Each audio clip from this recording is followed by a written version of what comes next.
আবহাওয়া খুব স্বাভাবিকভাবেই বৃষ্টিপাত যেমন একদিকে চলছে, ঠিক তেমনই আপাততভাবে ঝলমলে আকাশ থাকতে চলেছে শহর কলকাতায়, তেমনটাই পূর্বাভাস। খুব শীঘ্রই যদিও তাপমাত্রার পরিবর্তন হবে, উত্তর বঙ্গোপসাগরে একটা ঘূর্ণাবর্ত তৈরি হয়েছে, আর যে কারণে আবারও নতুন করে নিম্নচাপ তা শক্তিশালী হতে চলেছে, তা পরিণত হতে চলেছে দক্ষিণবঙ্গের জেলাগুলিতে ফের বৃষ্টির সম্ভাবনা।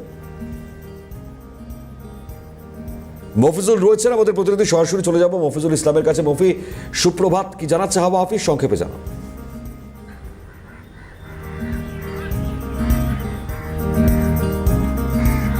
অবশ্যই মণিময়, সুপ্রভাত। আজ সকাল থেকেই শহর কলকাতার উজ্জ্বলমলে আকাশ এবং সকাল থেকেই সূর্যের যে প্রখর চোখ রাঙানি, তাতে করে কিন্তু অস্বস্তি সকলের দিকটা মানুষের কিন্তু শহরবাসীর ক্ষেত্রে কিন্তু সেটা অনুভূত হচ্ছে। তবে এই পরিস্থিতির পরিবর্তন খুব শীঘ্রই ঘটবে। আলিপুর আবহাওয়া দপ্তর যেমনটা জানাচ্ছে, উত্তর বঙ্গোপসাগরে ইতিমধ্যেই ঘূর্ণাবর্ত তৈরি হয়েছে, যেটা শক্তিশালী নিম্নচাপে পরিণত হবে।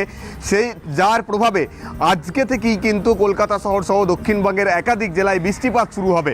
আগামীকাল বৃহস্পতিবার থেকে সেই বৃষ্টিপাতের পরিমাণ কয়েক গুণ বেড়ে যাবে। দক্ষিণবঙ্গের একাধিক জেলায় ভারী থেকে অতি ভারী বৃষ্টিপাত হবে, এমনটাই কিন্তু সতর্কবার্তা দিয়েছে আলিপুর আবহাওয়া দপ্তর। জায়গায় জায়গায় কোথাও 7 থেকে 11 সেন্টিমিটার পর্যন্ত বৃষ্টি হতে পারে। আবার বিভিন্ন এলাকাতে বৃষ্টির পরিমাণ, যেখানে যে জায়গাগুলোতে অতি ভারী বৃষ্টির সতর্কবার্তা দেওয়া হয়েছে, সেখানে 7 থেকে 20 সেন্টিমিটার পর্যন্ত বৃষ্টিপাত হতে পারে। আর এই পরিস্থিতি, অর্থাৎ এই বৃষ্টিপাতের এই পরিস্থিতি চলবে আগামী রবিবার পর্যন্ত। সোমবারেও কিন্তু তার রেস থাকবে। অর্থাৎ ফের দুর্যোগের আশঙ্কা একেবারেই। মফিজুল, ধন্যবাদ।